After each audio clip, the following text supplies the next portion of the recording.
الحمد لله وكفى وسلام على عباده الذين اصطفى أما بعد فأعوذ بالله من الشيطان الرجيم بسم الله الرحمن الرحيم قال الله تعالى ينبت لكم به الزرع والزيتون والنخيل والأعناب ومن كل الثمرات إن في ذلك لآيات لقوم يتفكرون صدق الله العلي العظيم وصدق رسوله النبي الكريم.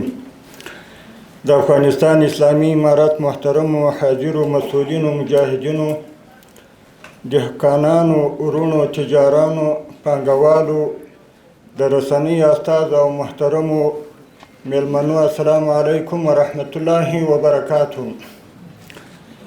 د خوشی ځای دی چې نن ورځ د کرنې او مالدارۍ وزارت په هڅو د مالدارۍ او کرنیزو محصولاتو لپاره د کورني او بهرني بازار موندنې په موخه د افغانستان د مالدارۍ او کرنیزو محصولاتو په مهم نندارتون کې ګډون کوم. افغانستان یو کرنیز هیواد دی چې له نیمایي زیات وګړي په مستقیمه او غیر مستقیمه توګه د کرنې او مالدارۍ په سکتور کې بوخت دي او له دې لارې هم حلاله نفقه ګټي او هم د هیواد په ملي اقتصاد او اقتصادي وده کې د پام وړ ونډه لري او تر ټولو مهمه دا چې ځانونو ته یې په خپله کار پیدا کړي او پر دولت یې فشار راکم کړي. افغانستان د حاصلخیزو ځمکو پاکو اوبو او متنوع اقلیمي شرایطو په لرلو سره د کرنې په برخه کې د پام وړ ستر بالقوه ظرفیتونه لري. له دې امله زموږ په هیواد کې په هر موسم کې د مختلفو محصولاتو په برخه کې کرنیز فعالیتونه ډېره ښه نتیجه ورکوي. په ننني نندارتون کې په نړیواله کچه مشهور د افغانستان مختلف کرنیز او مالداري اړوند محصولات نندارې ته وړاندې کیږي چې په دې کې د کرنې، باغدارۍ او مالدارۍ پروسس شوي بېلابېل ښه کیفیت لرونکي محصولات، تازه او وچې میوې، زعفران، طبي بوټي او نباتات، غلې دانې، مثمر او غیر مثمر نیالګي، کرنیز تجهیزات او نور محصولات شامل دي. دغه ډول نندارتونونه کولی شي چې زموږ د کرنیزو او مالدارۍ محصولاتو لپاره د خرڅلاو کورني او بهرني بازارونه پیدا او لا پیاوړي کړي او په دې توګه به وکولی شو چې د خپلو محصولاتو څخه لازم حمایت وکړو. له نیکه مرغه د افغانستان اسلامي امارت په بیا حاکمیت سره په هیواد کې د غیر رسمي اقتصاد فعالیتونه په پراخه کچه راټیټ شوي.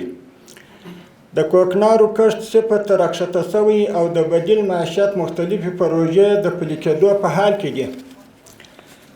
د افغانستان اسلامي امارت د هیواد د کرنې او مالدارۍ سکتور د پیاوړتیا په موخه مسلسلې هڅې کوي چې د کورنۍ محصولاتو د ملاتړ او د وارداتو د تعویض مناسب سیاستونه پلي کړي.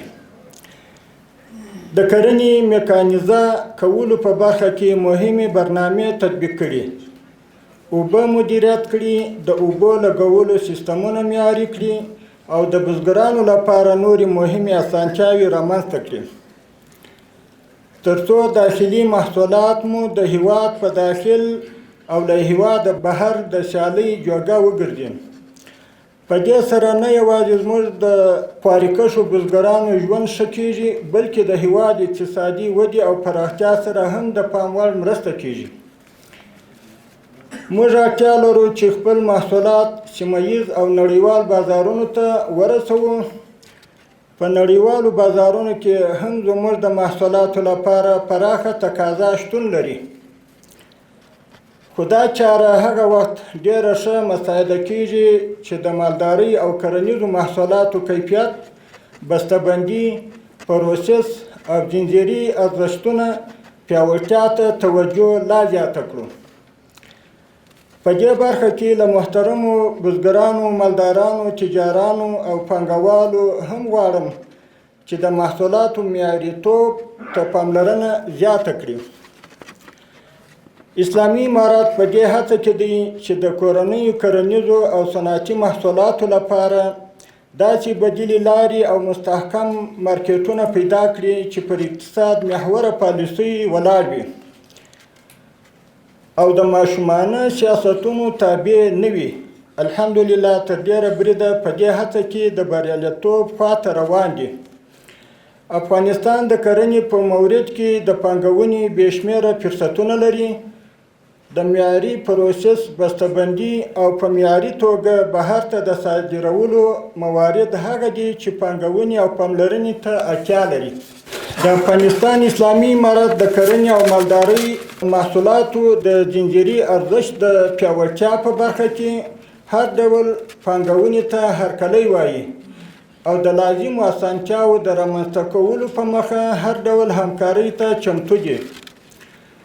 په پای کې د کرنې او مالدارۍ وزارت له مسؤلینو او نورو دخیلو اړخونو څخه مننه کوم چې د کرنیزو محصولاتو دغه مهم نندارتونونه په لار اچولي دي.